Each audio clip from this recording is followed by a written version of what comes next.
Hey Rebels, welcome to Blasphemous Nutrition.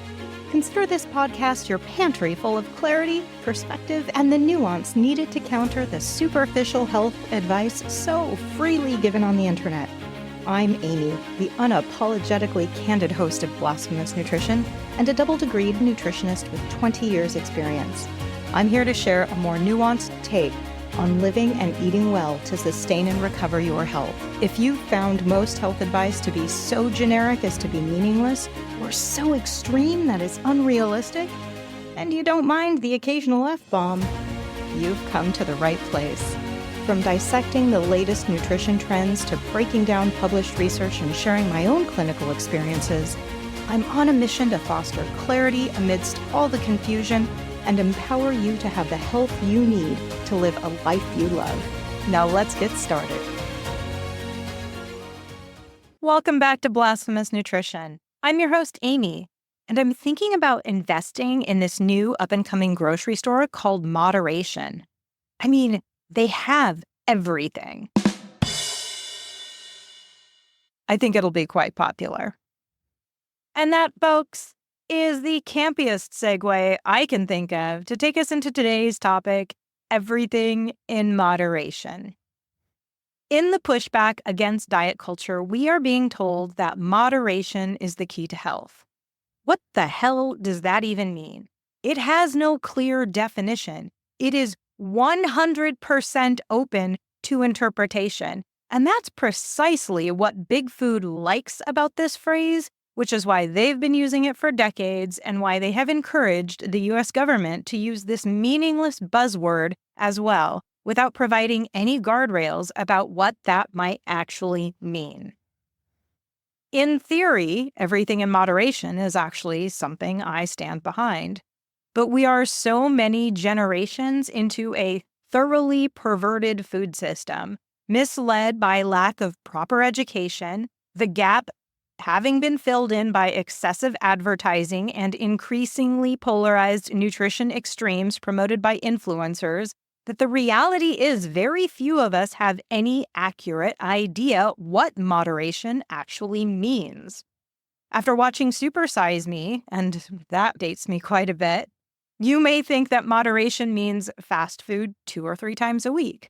When health guidelines describe moderate drinking as 7 alcoholic drinks a week, why wouldn't you think this was a reasonable amount? But what if none of that was actually moderate?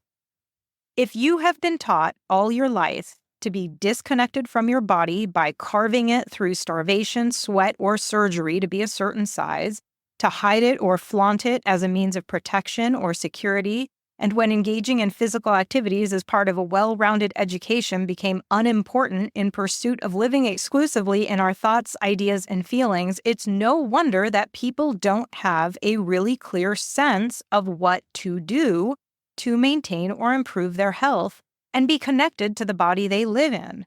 We are we're a lot like domesticated zoo animals. Our instincts and our common sense has withered away, and we've become completely dependent upon outside sources to guide us. Unfortunately, much of the advice out there is far too generalized to be helpful beyond initial steps for healthy people to preserve their health. Although the more the food industry influences public research, the less true even that becomes. With more people in developed nations sick than healthy, general food guidelines are not going to cut the mustard anymore. I really long for all of you to experience the wildness of being connected to your body and aware of those internal cues. They are deeply helpful. Not just in terms of the foods to consume, but really all aspects of living a good, fulfilling life. Finding out what moderation means for you requires looking in, listening, and taking notes. It is not something that someone else can do for you, although your health professionals can certainly be a guide in learning how to listen and provide interpretations for some of the messages that your body does give you. Now, this is also to be balanced with external data from labs, as most of the diseases of our time are relatively silent until they become life-threatening. I'm looking at you, heart disease. Our bodies are always talking to us, though. Often we don't hear them or understand what they are saying until they are screaming. One of the best ways to begin knowing what moderation means for you is assessing your true hunger and fullness, or satiety. This can be assessed through a 1 to 5 scale or a 1 to 10 scale. Either is fine, whichever you prefer. Check in before a meal and numerically rate where you lie on that scale. If 1 is famished and your chosen top number, 5 or 10, is excessively full or stuffed. And check in during your meal to see where along that numerical system you lie on any given time. And this can actually help you discover that your body is no longer hungry long before you finish what's on your plate. Simply having a better sense of when you are no longer hungry can begin to help you decide where moderation, at least in terms of food quantity, lies for you. Now, many of us get to a place of understanding what moderate alcohol consumption is through experimentation in college. We understand what happens when we go overboard, and unless addiction is a factor, we aim to stay under that threshold of getting sick. Now, while American and British guidelines for alcohol consumption are pretty lenient at 1 to 2 units a day, depending on sex, what our body can handle is often much, much lower than that. Current guidelines can exacerbate elevated triglycerides, fatty liver disease, weight gain, blood sugar issues, cancer risk, and nutrient depletion in many, if not most, people. Alcohol is not a required nutrient, and no dose is the healthiest dose. However, we all live in the real world, and not everybody is interested in being abstinent. Last year, Canada went beyond the standard recommendation of an upper limit and created guidelines for low-risk drinking based upon the available research. Here's what they've outlined, and I'm quoting. The guidance is based on the principle of autonomy in harm reduction and the fundamental idea behind it that people living in Canada have a right to know that all alcohol use comes with risk. Key points from the guidance include: there is a continuum of risk associated with weekly alcohol use where the risk of harm is A, 0 drinks per week. Not drinking has benefits, such as better health and better sleep. B, 2 standard drinks or less per week. You are likely to avoid alcohol-related consequences for yourself or others at this level. C, 3 to 6 standard drinks per week. Your risk of developing several types of cancer, including breast and colon cancer, increases at this level. Side note, this is below guidelines for the United States as well as Britain. D, 7 standard drinks or more per week. Your risk of heart disease or stroke increases significantly at this level. E, each additional standard drink radically increases the risk of alcohol-related consequences. And then the Canadian guidelines go on to state the following. Consuming more than 2 standard drinks per occasion is associated with increased risks of harms to self and others, including injuries and violence. When pregnant or trying to get pregnant, there is no known safe amount of alcohol use. When breastfeeding, not drinking alcohol is safest. No matter where you are on the continuum, for your health, less alcohol is better. End quote. Now, this is a radically different take than less than 1 drink per day for females or 2 drinks per day for males is safe. Do you see the nuance that Canadians have offered? Did you note that Canadian health officials acknowledge such radical concepts as a continuum of risk and each person having autonomy to make informed decisions as being a thing, other countries may want to sit up and take note of this. So we want to consider these Canadian guidelines, this idea of a continuum of risk as it pertains to other foods that we may be looking to moderate, such as carbohydrates, sugars, processed foods, foods that we know or suspect we are intolerant to. Sometimes, depending on what you're aiming to mitigate, even healthy foods have to be put along this continuum to keep one's blood sugar balanced, weight in check, and digestive issues at bay. For most of us, zero carbs, total carbohydrate abstinence, is not the answer. And for most of us, not being mindful of carbohydrate intake at all is also not the answer. Most Americans, Brits, and Australian adults are already on the path of metabolic disease, so the status quo that has been normalized exceeds what our tolerance allows. Now, when it comes to improving or preserving your own health, chances are you already have a sense that there are improvements to be made. With nutrition and movement, progress also occurs on a continuum where, even if it doesn't look as good as you may want it to, starting with what you can sustain and manage is still improvement, and it still makes an impact. Maybe it's a 10-minute walk a day, maybe it's changing your breakfast so it includes more nutrients, or staying mindful at 1 to 2 meals a day to see how your body feels with the food choices and the amounts of food that you're consuming daily. Maybe you have the bandwidth for more substantial changes. So you begin a new diet or exercise program laid out by an author, an influencer, or preferably a health professional. After a specific period of time, say a week, a fortnight, a month, assess what you notice that has changed. If it is not satisfactory, look for ways to improve. This may be doing more. It may be doing something different. It may mean doing less. More is not always better, especially when it comes to elimination diets like a low FODMAP diet, AIP paleo, rigid diet plans like keto, vegan, carnivore, and so on. Now, if things are going well, then you also assess external measurements if needed. Get your labs checked. How are they doing? Is there a change in how your clothing fits? Are you needing less medication, either number of medications or the dose of your medication? This can also guide you in deciding if the changes that you have made are not enough, or too much. Now, from here, sustainability needs to be addressed. How sustainable is what I am doing? If it's easy, keep at it.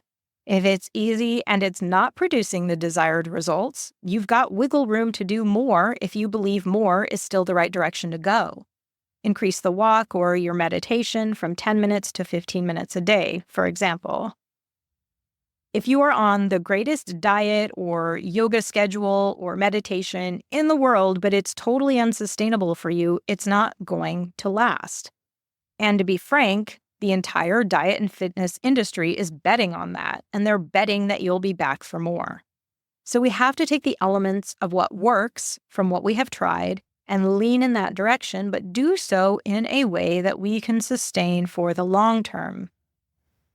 Now, as you can probably realize, finding what moderation means for you is not exactly a quick or even an easy process.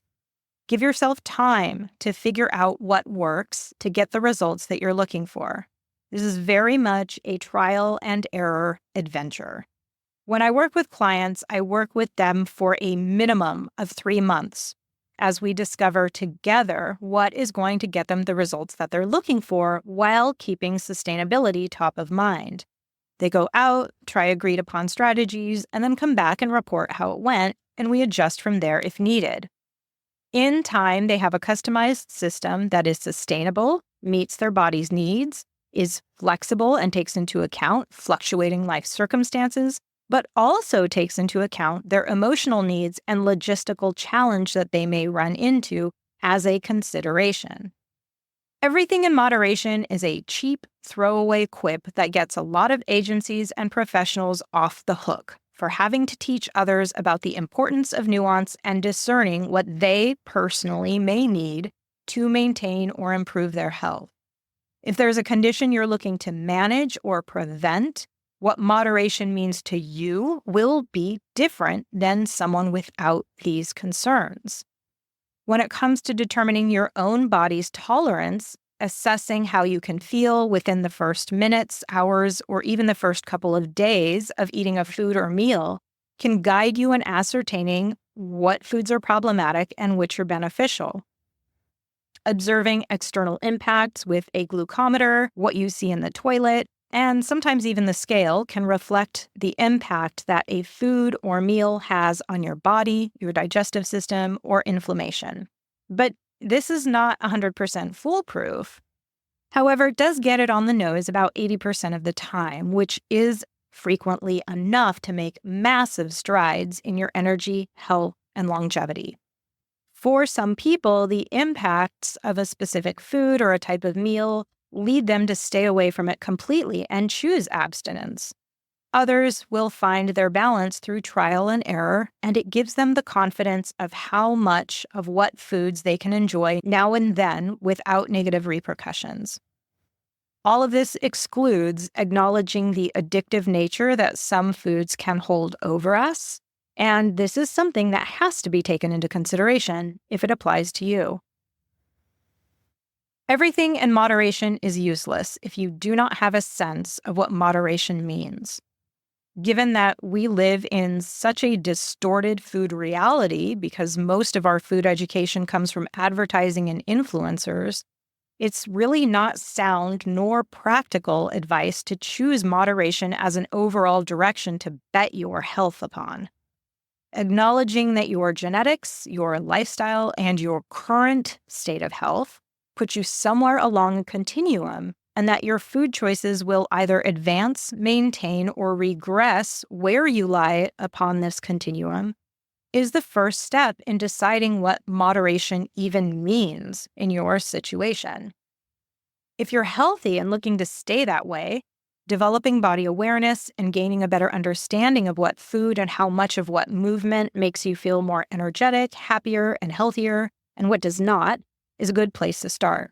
More often than not, choose foods that your great-grandparents would have had in their pantry and icebox if they were lucky enough to have refrigeration, and use your internal sense of what feels right and what doesn't, coupled with annual or twice annual labs run to ensure that when you are not eating like your ancestors, it's not causing problems. If you want to be super proactive, work with a healthcare provider who understands nutrients and what nutrients are needed for disease prevention.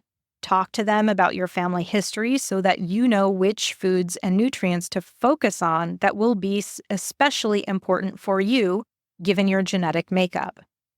Now, if your body is already showing signs of disease or metabolic dysfunction, which is 93% of the adult American population and 85% of middle-class Australian adults, the rules of the game change. If you're listening to this podcast, chances are I'm talking to you. You need to be thinking about reversing the disease risk at this stage of your life and taking more proactive measures to preserve your health, if your health is something you value. The window of moderation is going to be narrower, and finding out what moderation means in your situation may be more complicated. It will still start with that body awareness backed up with lab work, but it often requires more nuanced and aggressive measures to turn the tide once the body is already entering a disease state. When I say aggressive, I do not mean excessive, nor do aggressive measures have to be extreme. Here is where we put on our critical thinking cap, we evoke discernment, and keep sustainability in mind as we take greater steps to delay or reverse health decline. Folks, I hope this take on moderation has been helpful for you to rethink what that term means for you in your life and where you are having health conversations and moderation comes up. Be sure to check out those Canadian low-risk alcohol guidelines. I've included those in the show notes. They really are the most adult, respectful way I think I've seen alcohol discussed when addressing a broad general audience. If you need help translating the messages your body is giving you, determining what moderation actually will mean for you, or even implementing the practices that do make you feel your best, I am just a message away. Reach out in the link below to schedule a complimentary consultation to discuss your needs and concerns and see if we would be a good team to work together to advance your health and fitness goals. Until next time, my blasphemous buddies, stay skeptical and question the status quo when it doesn't serve you. If you have found some nuggets of wisdom, make sure to subscribe, rate, and share Blasphemous Nutrition with those you care about. As you navigate the labyrinth of health advice out there, remember, health is a journey, not a dietary dictatorship. Stay skeptical, stay daring, and challenge the norms that no longer serve you. If you've got burning questions or want to share your own flavor of rebellion, slide into my DMs. Your stories fuel me, and I love hearing them. Thanks again for tuning into Blasphemous Nutrition. Until next time, this is Aimee signing off, reminding you that truth is nuanced, and any dish can be made better with a little bit of sass.